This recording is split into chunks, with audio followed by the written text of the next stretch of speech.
Hi, HRN listeners. We're celebrating our 15th anniversary, and we have a really fun campaign and an ask for you. This 15th anniversary tour is aiming to bring you closer to unique food and music experiences in some of the most exciting cities in America.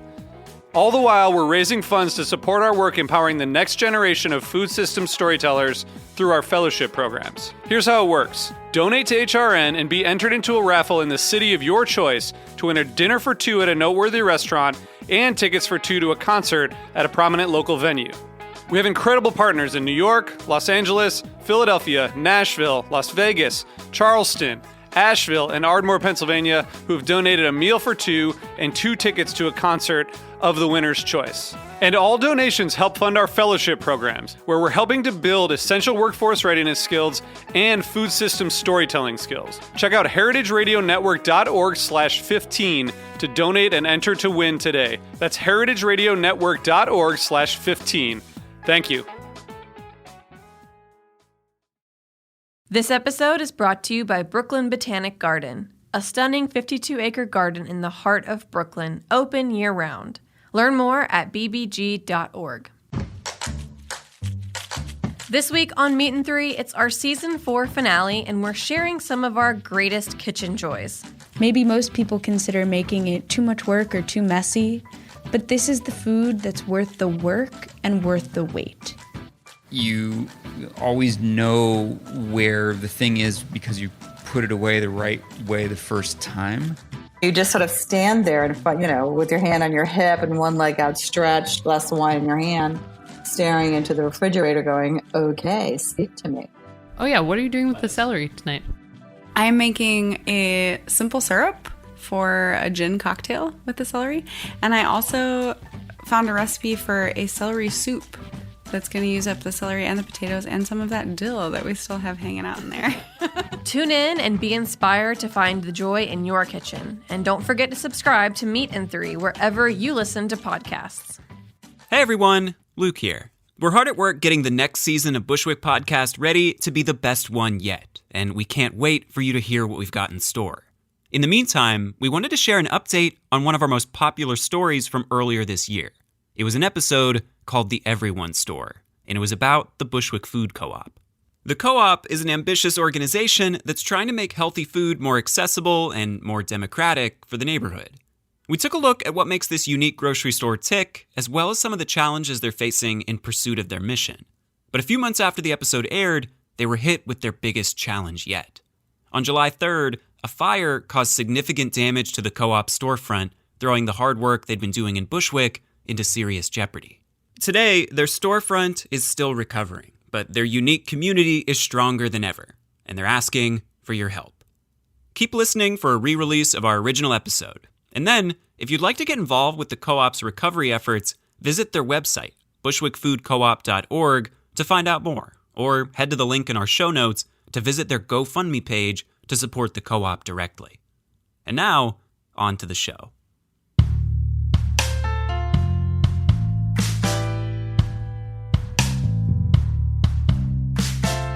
I'm Luke Griffin, and you're listening to Bushwick Podcast. Local stories for a strong community here in Bushwick, Brooklyn. We work with partners throughout the neighborhood to share their remarkable journeys and break down the important issues facing Bushwick today. This week, we're going to introduce you to a business tackling an urgent problem with an unusual solution. The problem is making healthy groceries accessible and affordable for everyone in the neighborhood. The solution is building a democratic collective to create a new kind of grocery store. We have an uphill battle, and we also strive to work with the small to mid-level farmers who are going through similar battle. And by doing so, we create allies and partners and a community. And the community is so much more than just the four walls of our store. The impacts are also so much bigger than what we are even able to see by just buying your groceries. We're stepping into the intersection of food, justice, and community with an organization that just might represent the future of how Bushwick eats. It's April 12th, 2019, and this episode is called The Everyone Store.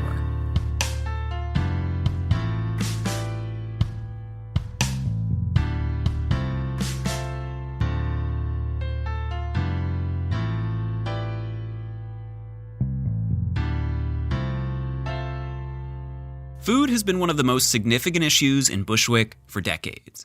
As we've touched upon in previous stories, like February's Soul Sips episode, Bushwick residents are more likely to have diet-related health problems, from diabetes to obesity, than residents of other parts of the city. One of the key factors in this trend has been a lack of access to healthy and affordable foods. To put it into perspective, Bushwick today has just one supermarket for every 31 bodegas, which tend to have smaller selections of fresh, healthy foods and higher prices than traditional grocers. But there are signs that the situation is improving. According to the city's latest reports, from 2015 to 2018, the rate of diabetes in adults in the neighborhood stabilized at 13%, and the rate of obesity in adults dropped from 28 to 26%. These numbers have coincided with an increase in fresh food options at bodegas and markets throughout the neighborhood. While food accessibility remains an issue for many in Bushwick, these trends are encouraging. You might be surprised to learn that behind these changes, one tiny grocery store on the furthest outskirts of the neighborhood has been pioneering affordable access to healthy foods in Bushwick for nearly a decade. It sits on the corner of Flushing and Porter Avenues in a small retail hub called The Loom, where it's surrounded by small businesses and studios like a tattoo parlor, the Bushwick Chabad House, and a veterinarian's office. Outside, trucks rumble through one of the neighborhood's most industrial quarters, buzzing between various metal shops, warehouses, and a garbage disposal facility. Inside, you'll find one of the most impressive selections of groceries in Bushwick, or for that matter, New York City. Well, what I usually do when people come in for the first time is I give them the tour of the whole store. So right now we're in the bulk section. We've got bulk coffees and all sorts of greens and dried fruits, pastas, rice, dates, nutritional yeast, nuts. There are, of course, the staples you might expect from any grocer, from milk and eggs to pasta and peanut butter. But there's also items like wild-caught fish and fresh local mushrooms that you can't find just anywhere. Each product here, from the familiar to the surprising, has been hand-picked according to the highest standards of quality and ethics. Shoppers here know that no matter what they're buying, their shopping bags will align with their taste and, more importantly, with their values. And the reason they know is because they're the ones who stock the shelves. You see, this isn't an ordinary grocery store, and the customers here aren't ordinary shoppers. They're teammates in a unique experiment at the intersection of food and democracy. A collectively owned and operated grocery store that's been pushing the envelope of food access in Bushwick for years. It's called the Bushwick Food Co-op, and it may very well redefine the way that Bushwick gets its groceries. But in order for that to happen, it has to reconcile some exceedingly difficult questions about what it means to be a community-driven service in a neighborhood as complex as Bushwick.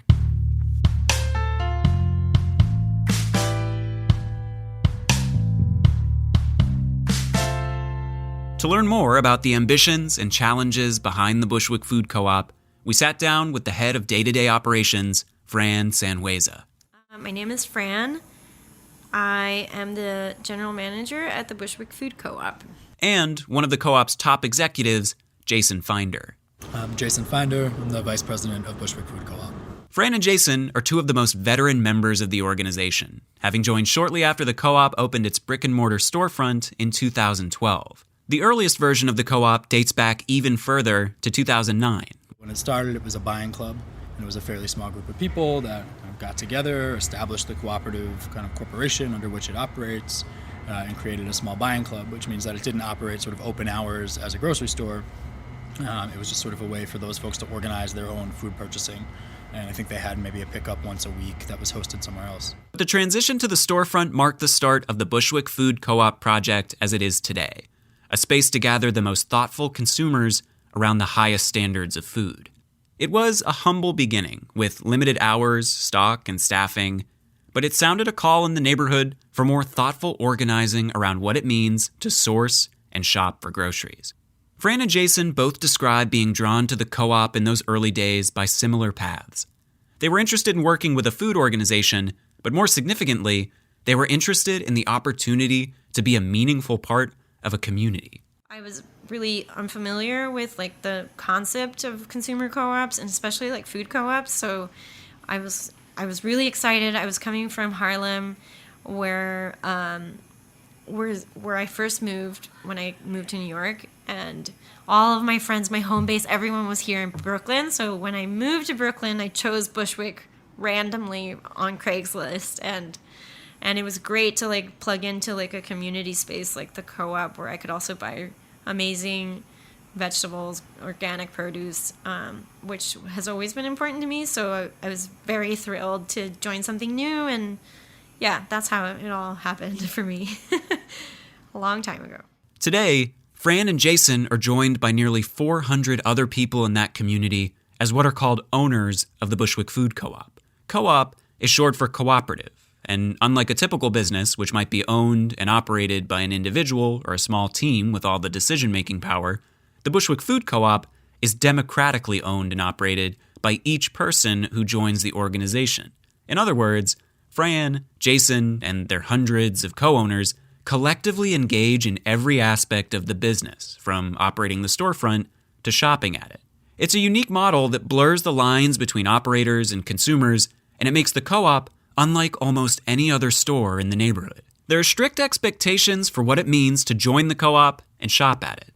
Since it's democratically owned, every member owner must contribute a $150 equity payment, money that gives each new owner a financial stake in the business and capital that the co-op can use to operate and buy supplies.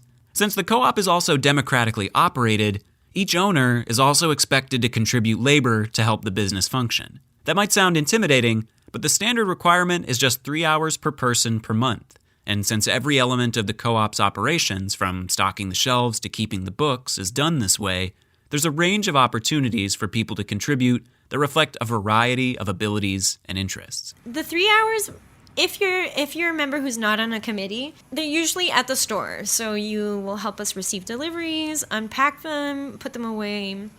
We do a lot of in-store tasks, which are like cleaning, or sometimes you'll jump on the register if there's time for that, for you to be trained by a staff member. And if the store's super busy, we'll ask you to restock as shoppers take things out of the fridge.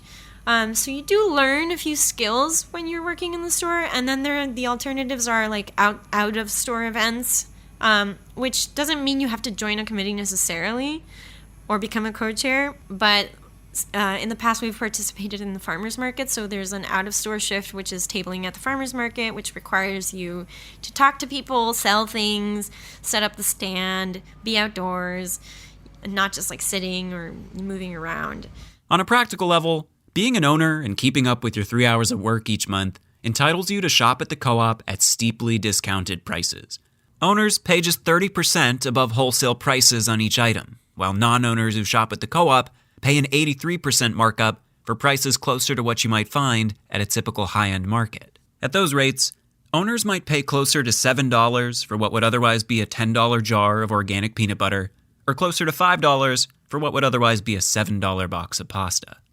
Each item sold at the store is personally approved by the co-op sourcing committee, chosen based on values like production quality and source location. Much of the produce, for example, is grown within 250 miles of Bushwick. Many of the meat, fish, and dairy products are responsibly sourced. There are very few places in the neighborhood, in the city, even to some extent nationally, that are quite as kind of critical in a positive way about the kind of guidelines for their sourcing and the ethics behind them. So I still believe, even as kind of organic and whatever you consider healthy food in the neighborhood, even though it's increased in years, I think our sourcing still does stand out and differentiates us. Beyond the concerns of shopping at or even helping to operate the grocery store is something even more central to the co-op spirit: the opportunity to be a meaningful voice in a community of people aligned around the shared purpose of making good food more accessible in Bushwick.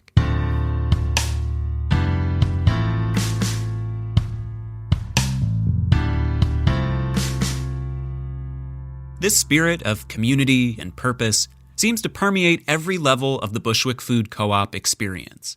Being an owner means more than joining an exceptional grocery store. It means joining a team with hundreds of people who share similar passions for food, justice, and collectivism. This creates a unique culture of collaboration and kinship that you won't find at your average grocery store. I've never experienced a supermarket where I can ask all the weird questions like, how do you cook this vegetable I've never seen before, or like meeting other shoppers who like tell you what recipe to make, or someone who knows my name every time I come into the store, knows what my favorite go-to snack is. I've been around long enough to see members who, you know, have started families, and now I know their children, and they know me, and they know me by name, and like, you know, it's really nice to like have that level of connection with people. But perhaps where the impact of the co-op's unique spirit is felt the most is on a civic level. As Jason puts it, owners of the co-op aren't just friends in a particularly personal grocery store. They're co-conspirators in a unique civic society with a strong sense of social purpose. And it's difficult, I think, to find that kind of civic society in the U.S. these days, even in places like Bushwick that have a lot of energy and a lot of creative people doing interesting things. And especially to have sort of civic society built around a function that's so essential, like how you eat and where you get your food. It feels really empowering to be a part of. Even in activist circles, it's rare to find an organization where you can truly make an impact as an individual. But the Bushwick Food Co-op employs a radically democratic governance system. Nearly every community-wide decision, from setting vendor standards to choosing the co-op's executives, is processed through some kind of vote. And every owner, whether they've been with the co-op for 3 months or 3 years, has one equally important vote to cast. The member owners are the ones who like build and run the co-op.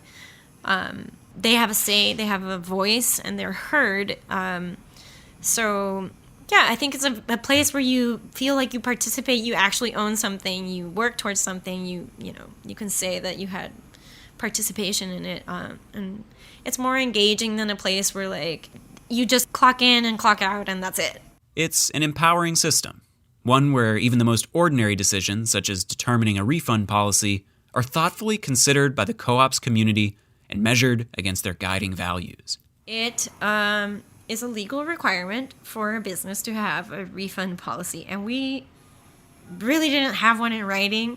One of our members took it upon themselves to do the research, wrote a draft, made sure that to share it with other people in different committees, and then at the annual meeting 2 years ago now, it was presented to the overall ownership. It was put online as well, so you could vote online for it. We presented all the edits, and it was voted on and approved by the people there.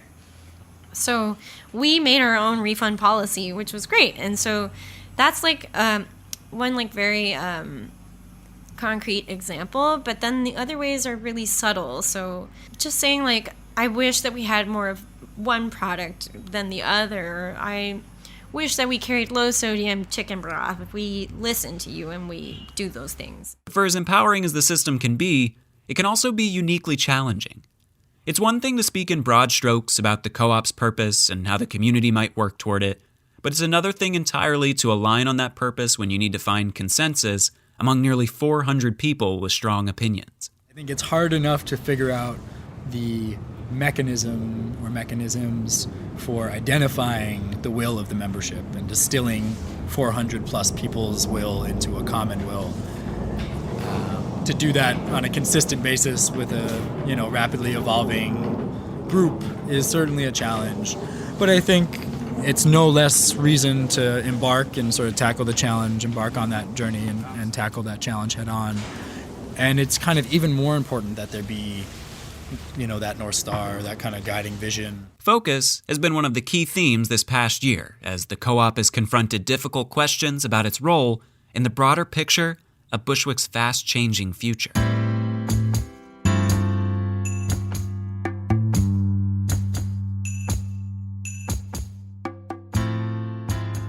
This episode is brought to you by Brooklyn Botanic Garden, a stunning 52-acre garden in the heart of Brooklyn featuring spectacular plant displays year-round. Mark your calendars for Saturday, September 28th, when the Chili Pepper Festival returns to Brooklyn Botanic Garden. At this all-day celebration of all things hot and spicy, indulge in sizzling bites from 40 food artisans. Enjoy spicy food demonstrations, foodie-friendly tours and talks, activities for kids, and live performances by musicians and artists around the garden. Stay through the evening for a special concert that brings New Orleans to Brooklyn. Festival goers can jam out to the legendary New Orleans musicians John Papa Gross, Walter Wolfman Washington, and New Orleans Queen of Soul, Irma Thomas. Joining the fun will be Big Chief Monk Boudreaux, bringing the traditions of the Mardi Gras Indians to the heart of Brooklyn. Learn more about Brooklyn Botanic Garden at bbg.org. Are you enjoying this podcast? Heritage Radio Network has plenty more. I'm Patrick Martins. I'm Brandon Hoy. And I'm Emily Pearson. Together we host The Main Course OG, where we cover food news and culture. Browse episodes of The Main Course OG wherever you listen to podcasts and on heritageradionetwork.org.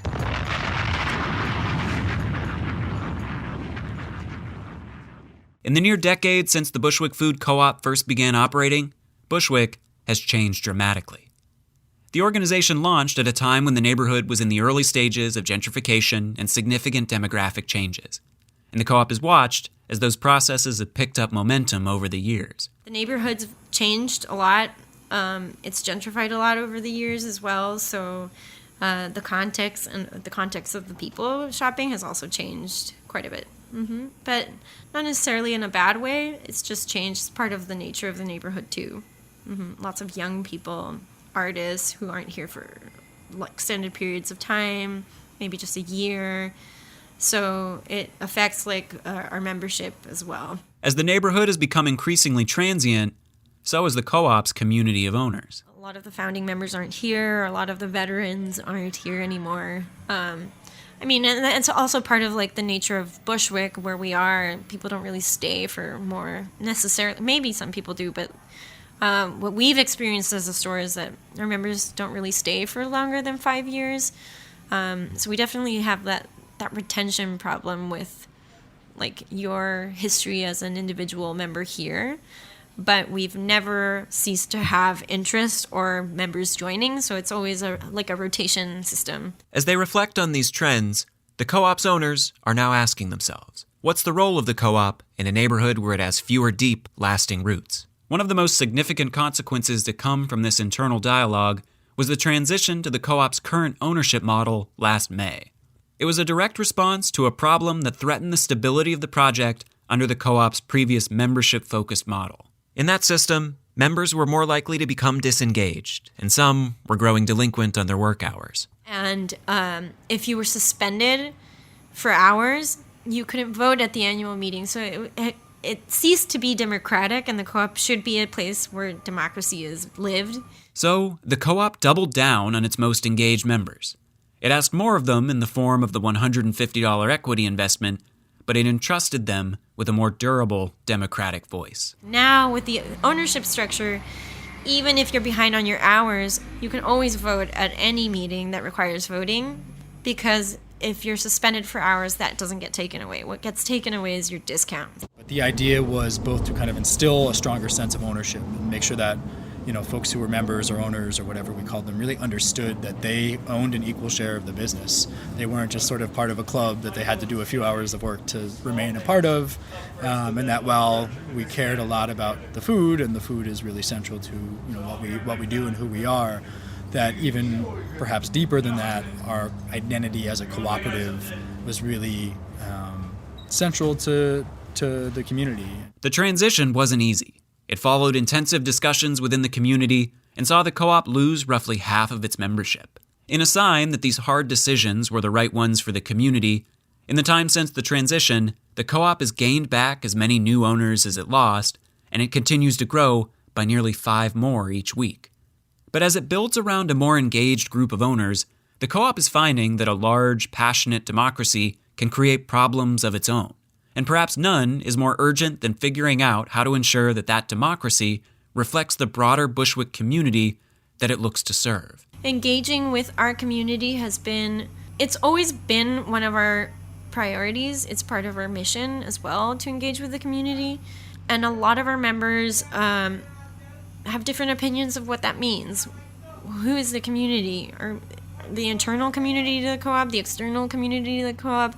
What does that look like? What does affordability look like? What does it mean for us?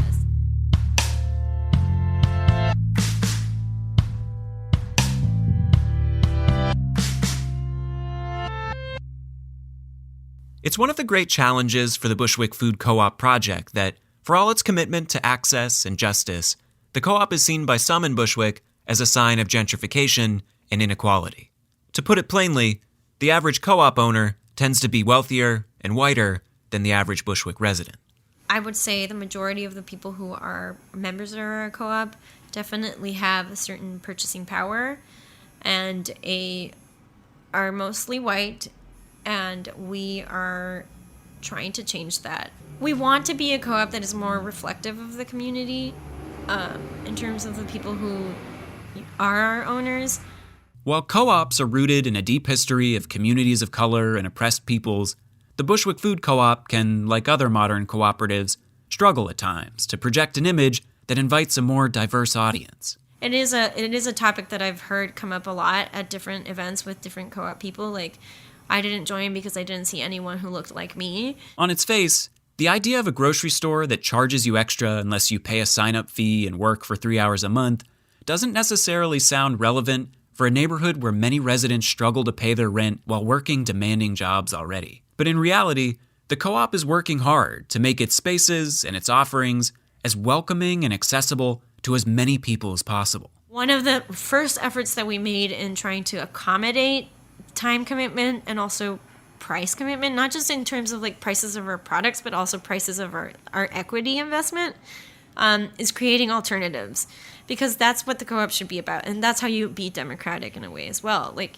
we created different categories for you to join in. So you can join as a parent, which has a lower work requirement. If you're a new parent or pregnant, you are not required to work for a year until your child is 12 months.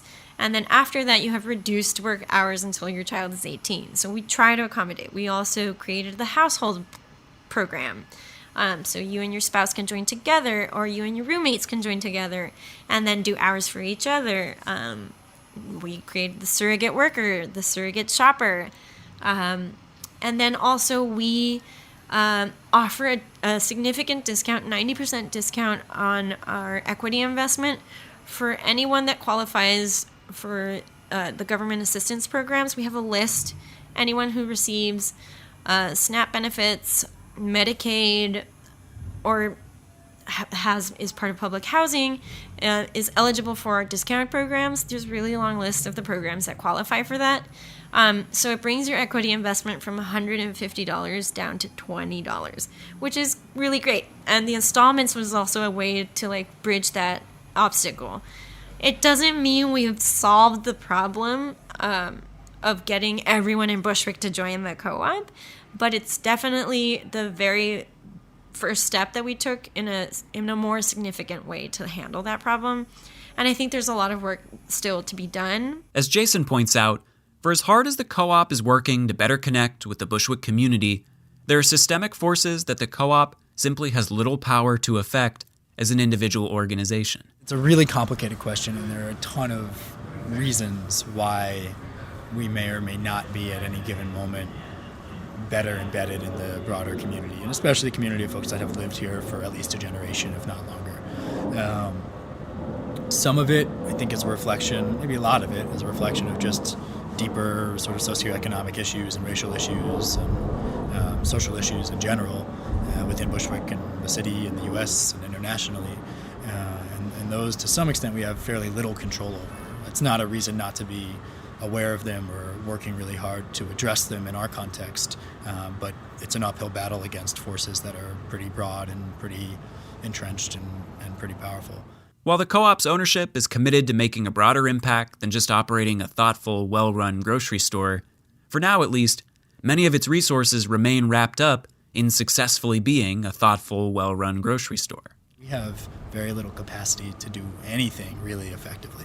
So I think we are really fortunate that we have great people who really care a whole lot about what we do, and that's what's allowed us to sort of weather the challenges of that reality.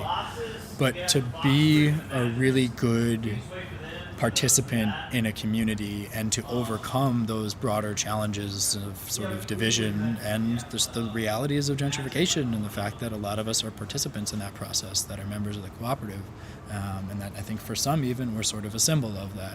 We're an institution that's kind of associated either directly or indirectly with gentrification because of the timing and the people. It's not impossible work to do, and it's something that we've tried to work on, and I think with some success, but limited. It's really hard, and it takes a lot of really intelligently and strategically applied effort and resources, and we're so generally kind of tight on resources that I think it's difficult to do. So we're continuing to try, and I think as we become more streamlined and a little bit more efficient in how we run, and as we grow, there will be more room to do that kind of work more effectively. Today, the co-op is taking important steps, like holding anti-oppression trainings and building partnerships with Bushwick community organizations, to understand how it can align its ownership and its offerings with the community that it's built to serve. But of all these steps, perhaps the most important one is the simplest: listening. It's definitely a harder question to answer, and some of our folks on our outreach committee are going to start some surveying projects soon, where they're going to actually go door to door and like chat people up, and so I think that it will take us a while to be fully, to have a more like diverse membership base. Hopefully not that long, but I think we're making really big changes to accommodate that, and I think everyone wants to see the co-op be more reflective in that way. Yeah, and also we're not opposed to like reconsidering our sourcing standards to like bring in different brands and different price ranges for certain items. And now we're really like caught between a rock and a hard place because our store is so small. So we are trying to find ways to do that with what we have.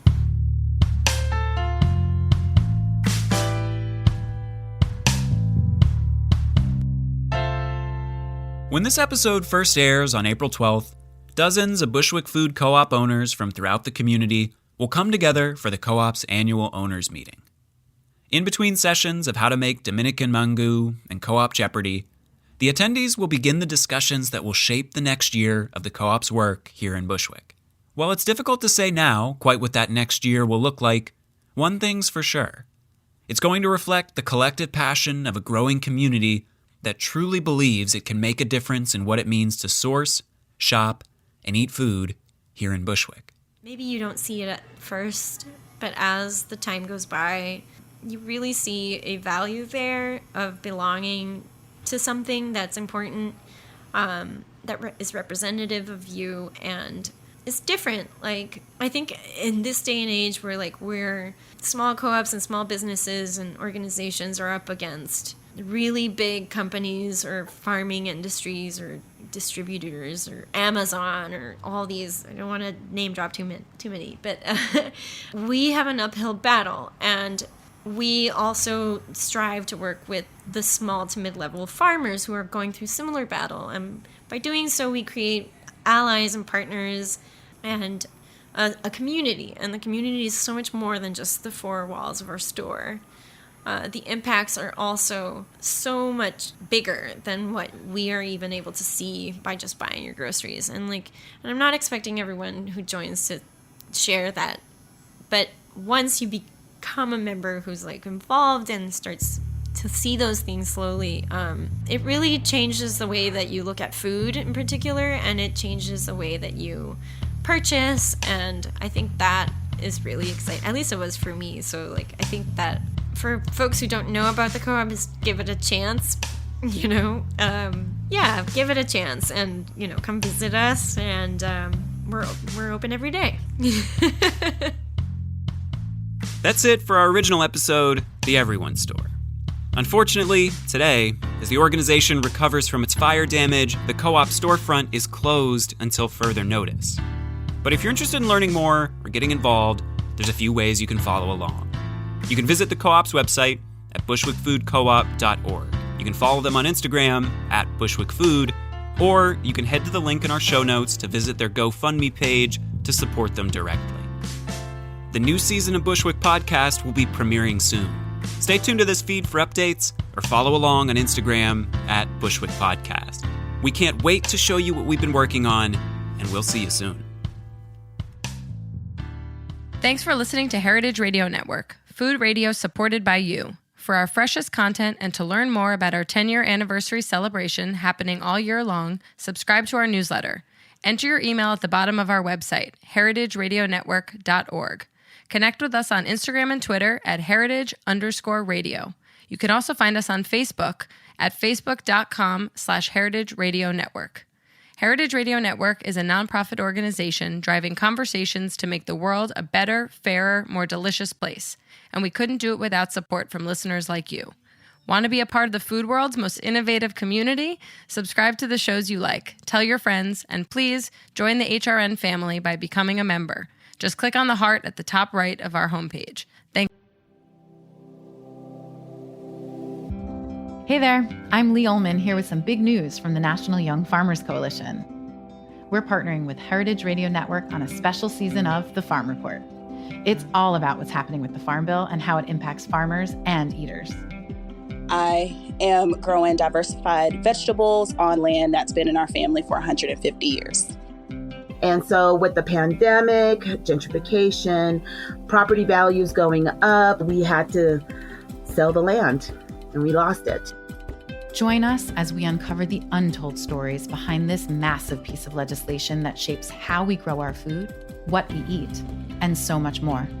The problems we have had, those are things that come from earlier Farm Bill and USDA policy, right? Like Earl Butz, get big or get out. You know, it's my responsibility to know not only what I'm eating, but then like how that all came to be. And realize like, wow, like this piece of legislation, all this money, like it's technically something that I support as a taxpayer. While Congress debates the next Farm Bill, this is not just an invitation to listen. It's a call to action. Be part of the conversation. Subscribe to the Farm Report on Heritage Radio Network, wherever you listen to podcasts.